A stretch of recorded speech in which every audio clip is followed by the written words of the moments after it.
BA part first के प्रथम paper first में पिछले व्याख्यान में हमने सामाजिक परिवर्तन की विशेषताओं के बारे में की। अब हम और इसके बारे में, विशेषताओं के बारे में थोड़ा और विल्बर्ट मूर ने आधुनिक समाजों में सामाजिक परिवर्तन की कुछ अन्य विशेषताओं को उल्लेख किया, जिसके बारे में यहाँ हम अध्ययन करेंगे।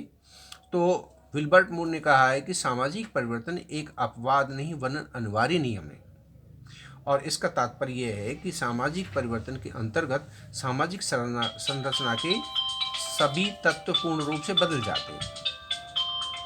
अपितु इसका अर्थ यह है कि सामाजिक संरचना के किसी न किसी अंग में परिवर्तन अवश्य होता है, और आधुनिक पुनर्निर्माण की अवधि में इसकी गति सबसे अधिक रहती है। तो इस तरह विल्बर मूर ने कहा है कि सामाजिक परिवर्तन एक अपवाद नहीं वरन अनिवार्य नियम है। दूसरा, उन्होंने कहा है कि पहले के समाजों की तुलना में आधुनिक समाजों में परिवर्तन अधिक होते हैं, और उन परिवर्तनों को आज हम अधिक स्पष्ट रूप से देख भी सकते हैं। नेक्स्ट, उन्होंने कहा है कि परिवर्तन का फैलाव सामाजिक जीवन के सभी क्षेत्रों में देखा जा सकता है। फिर भी विचारों और संस्थाओं में परिवर्तन की जो गति है, उससे कहीं तेज गति भौतिक वस्तुओं में देखने को मिलती है। यानी कि भौतिक संस्कृति में परिवर्तन की गति अधिक होती है, जबकि अभौतिक संस्कृति में परिवर्तन की गति कम होती है। नेक्स्ट, स्वाभाविक ढंग से एवं सामान्य गति से जो परिवर्तन होते हैं, उनका प्रभाव हमारे विचारों तथा सामाजिक संरचना पर अधिक पड़ता है। सामाजिक परिवर्तन के संबंध में अनुमान लगाया जा सकता है, किंतु उसके बारे में निश्चित रूप से कुछ कहा नहीं जा सकता। यह हमने पिछले व्याख्यान में पढ़ा। अब हम बात करते हैं सामाजिक परिवर्तन गुणात्मक होता है, अर्थात सामाजिक परिवर्तन के अंतर्गत एक स्थिति दूसरी स्थिति में को परिवर्तित करती है।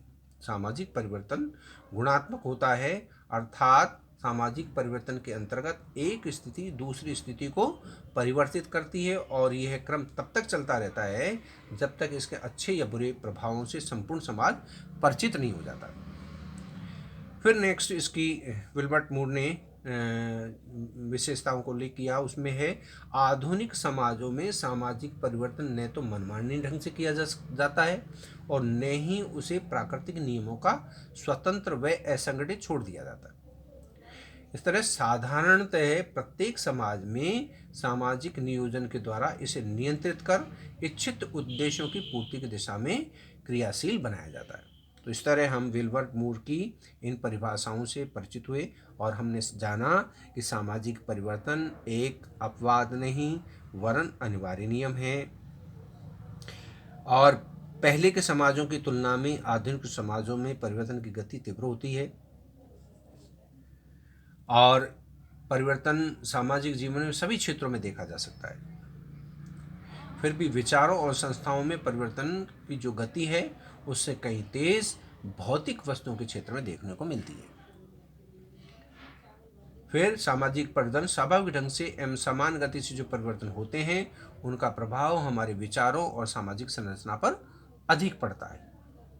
सामाजिक परिवर्तन गुणात्मक होते हैं, और सामाजिक परिवर्तन के संबंध में अनुमान लगाया जा सकता है, किंतु इनके बारे में निश्चित रूप से कुछ कहा नहीं जा सकता। इस तरह विल्बर मूर ने ये विशेषताओं के बारे में विस्तार से हमको बताया।